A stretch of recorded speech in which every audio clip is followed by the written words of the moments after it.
પગમાં સૌથી પહેલાં આવે છે નબળાઈ. આ 5 સુપર ફૂડ્સ વૃદ્ધો માટે છે વરદાન. નમસ્કાર મિત્રો, જય શ્રી કૃષ્ણ, રાધે રાધે, હર હર મહાદેવ. અમારી ચેનલ ગુજ્જુ હેલ્થ ગુરુમાં આપનું હાર્દિક સ્વાગત છે. જેમ જેમ ઉંમર વધે છે, શરીરની તાકાત ધીમે ધીમે ઓછી થવા લાગે છે. પરંતુ આશ્ચર્યની વાત એ છે કે આ નબળાઈની સૌથી વધુ અસર ખાસ કરીને પગમાં જોવા મળે છે. વૃદ્ધો ઘણીવાર કહે છે કે પગ જવાબ આપી રહ્યા છે, અને આ વાત શારીરિક વાસ્તવિકતા પણ છે. પગમાં નબળાઈનું કારણ માત્ર સ્નાયુઓનો ઘટાડો નથી, પરંતુ પોષણની ઉણપ, રક્ત પરિભ્રમણમાં ખલેલ અને જીવનશૈલી સાથે જોડાયેલી અનેક આદતો પણ છે. પરંતુ સારી વાત એ છે કે યોગ્ય આહાર અને કેટલાક ખાસ સુપરફૂડ્સની મદદથી પગની તાકાત પાછી મેળવી શકાય છે. તો ચાલો જાણીએ એવા 5 સુપરફૂડ્સ વિશે જે વૃદ્ધો માટે વરદાન છે.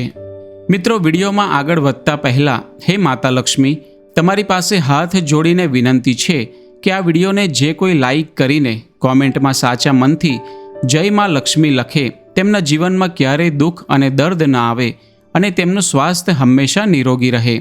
મિત્રો, આ વિડીયો ખૂબ જ માહિતીપ્રદ થવાનો છે, તેથી વિડીયોને સ્કીપ કર્યા વિના અંત સુધી જરૂર જુઓ. નંબર 1, સાત્વિક દેશી ઘી, પગને ઉર્જા આપનારું અમૃત. દેશી ઘીને આયુર્વેદમાં સર્વશ્રેષ્ઠ રાસાયણ કહેવામાં આવે છે. તે શરીરને ગરમ રાખે છે અને હાડકાં તેમજ સ્નાયુઓને પણ મજબૂત બનાવે છે. વૃદ્ધો માટે દેશી ઘી પગની નબળાઈ દૂર કરવાનો એક કુદરતી ઉપાય છે. ફાયદા: સાંધાઓના દુખાવામાં રાહત મળે છે, સ્નાયુઓને પોષણ મળે છે, ઉર્જા અને સહનશક્તિમાં વધારો થાય છે. સેવન કેવી રીતે કરવું? 1 ચમચી દેશી ઘી સવારે હૂંફાળા દૂધમાં નાખીને લો. રોટલી પર દેશી ઘી લગાવીને ખાઓ. નોંધ: મર્યાદિત માત્રામાં સેવન કરો, ખાસ કરીને જો કોલેસ્ટ્રોલની સમસ્યા હોય. નંબર 2, મખાણા, પ્રોટીન અને કેલ્શિયમનો ખજાનો. મિત્રો, મખાણા એટલે નટ્સ એક શ્રેષ્ઠ સુપરફૂડ છે, ખાસ કરીને વૃદ્ધો માટે. તે હળવું પણ છે અને પોષણથી ભરપૂર પણ. ફાયદા: પગના સ્નાયુઓને મજબૂતી આપે છે, હાડકાં માટે કેલ્શિયમ પૂરું પાડવામાં મદદ કરે છે, બ્લડ પ્રેશર અને શુગર નિયંત્રણમાં મદદરૂપ છે. સેવન કેવી રીતે કરવું? ઘીમાં શેકીને નાસ્તામાં ખાઓ. રાત્રે દૂધમાં ઉકાળીને મખાણા ખાઓ. મખાણામાં એન્ટી એજિંગ ગુણો પણ હોય છે, જેનાથી ઉંમરની અસર ઓછી દેખાય છે. મિત્રો, જો તમે હજુ સુધી આ વિડીયોને લાઇક નથી કર્યો તો જલ્દીથી લાઇક બટન દબાવો. વિડીયોને તમારા મિત્રો, સંબંધીઓ અને ઓળખીતાઓ સાથે જરૂર શેર કરો, જેથી તેઓ પણ તેનો લાભ લઈ શકે. અને જો તમે ચેનલ પર નવા છો તો સબસ્ક્રાઇબ બટન દબાવીને ચેનલને સબસ્ક્રાઇબ કરો. બેલ આઇકન પર ક્લિક કરીને નોટિફિકેશન ચાલુ કરો, જેથી અમારા નવા વિડીયો તમને સૌથી પહેલાં મળે. નંબર 3, કાળા ચણા, મજબૂત પગ માટે દેશી સપ્લિમેન્ટ. કાળા ચણા પ્રોટીન, ફાઇબર અને આયર્નથી ભરપૂર હોય છે. તે પગના સ્નાયુઓનું પુનઃનિર્માણ કરવામાં મદદ કરે છે. ફાયદા: લોહીની ઉણપ દૂર કરે છે, સ્નાયુઓને મજબૂતી આપે છે, લાંબા સમય સુધી ઉર્જા પ્રદાન કરે છે. સેવન કેવી રીતે કરવું? રાત્રે પલાળીને સવારે ખાલી પેટ ખાઓ. ઈચ્છો તો ઉકાળીને તેમાં લીંબુ અને કાળું મીઠું સંચળ નાખીને ખાઈ શકો છો. આયર્નની ઉણપ વૃદ્ધોમાં થાક અને નબળાઈનું મોટું કારણ હોય છે. કાળા ચણા આનો સામનો કરવામાં અસરકારક છે. નંબર 4, અખરોટ, નસોને મજબૂત કરનારું સુપરનટ. મિત્રો, પગની નબળાઈનું એક કારણ નસોની નબળાઈ અને રક્ત પરિભ્રમણની ખરાબી પણ છે. આવામાં અખરોટ જેવા નટ્સ ખૂબ જ ફાયદાકારક હોય છે. ફાયદા: નસો અને મગજના સ્વાસ્થ્યને મજબૂતી આપે છે, હાડકાં માટે ફોસ્ફરસ અને મેગ્નેશિયમ પૂરું પાડે છે, સોજા અને દુખાવામાં રાહત આપે છે.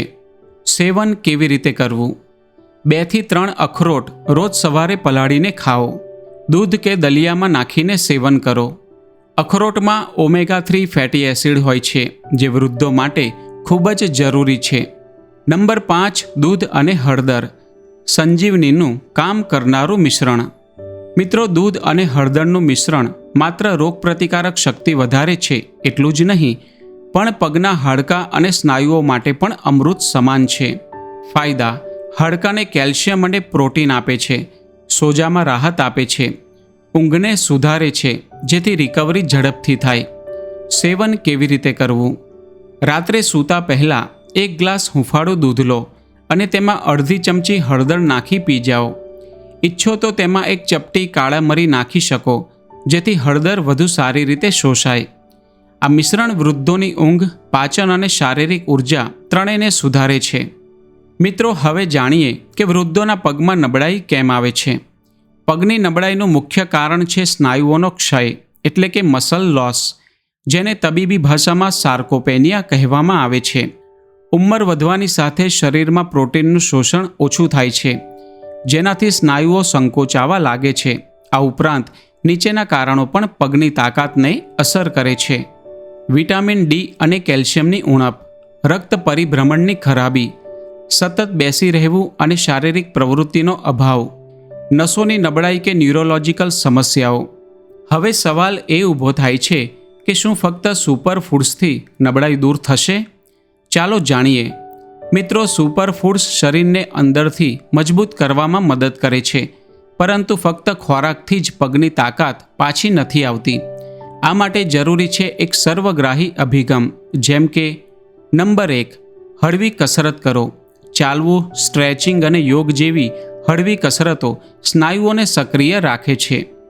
નંબર 2, સૂર્યપ્રકાશમાં બેસો. વિટામિન ડી હાડકાની મજબૂતી માટે જરૂરી છે. રોજ સવારે 15થી 20 મિનિટ સૂર્યપ્રકાશ લો. નંબર 3, મીઠું અને ખાંડનું સેવન ઘટાડો. આ બંને વસ્તુઓ સોજો અને હાડકાની નબળાઈ વધારી શકે છે. નંબર 4, પૂરતું પાણી પીવો. પાણીની ઉણપથી સ્નાયુઓમાં ખેંચાણ અને દુખાવો થઈ શકે છે. વૃદ્ધોમાં પગની નબળાઈ એક સામાન્ય સમસ્યા છે, પરંતુ તેને અવગણવી ન જોઈએ. આ ભવિષ્યમાં ચાલવા ફરવામાં અડચણ અને જીવનની ગુણવત્તામાં ઘટાડાનું કારણ બની શકે છે. યોગ્ય પોષણ, હળવી શારીરિક પ્રવૃત્તિ અને નિયમિત કાળજીથી આ નબળાઈને ઘણી હદે રોકી શકાય છે. દેશી ઘી, મખાણા, કાળા ચણા, અખરોટ અને હળદરવાળું દૂધ, આ 5 સુપરફૂડ્સ કોઈપણ વૃદ્ધના જીવનમાં નવી ઉર્જા ભરી શકે છે. તો મિત્રો, આજના વિડીયોમાં બસ આટલું જ. જો વિડીયો ગમ્યો હોય તો વિડીયોને લાઇક કરો, શેર કરો અને અમારી ચેનલ ગુજ્જુ હેલ્થ ગુરુને સબસ્ક્રાઇબ જરૂર કરો. સાથે જ બેલ નોટિફિકેશનને ઓલ પર સેટ કરી દો, જેથી આગલો વિડીયો સૌથી પહેલાં તમારી પાસે આવે. અને કોમેન્ટ બોક્સમાં રાધે રાધે જરૂર લખો. વિડીયોમાં અંત સુધી જોડાવા બદલ આપ સૌનો ખૂબ ખૂબ આભાર. હેલ્ધી રહો, હસતા રહો.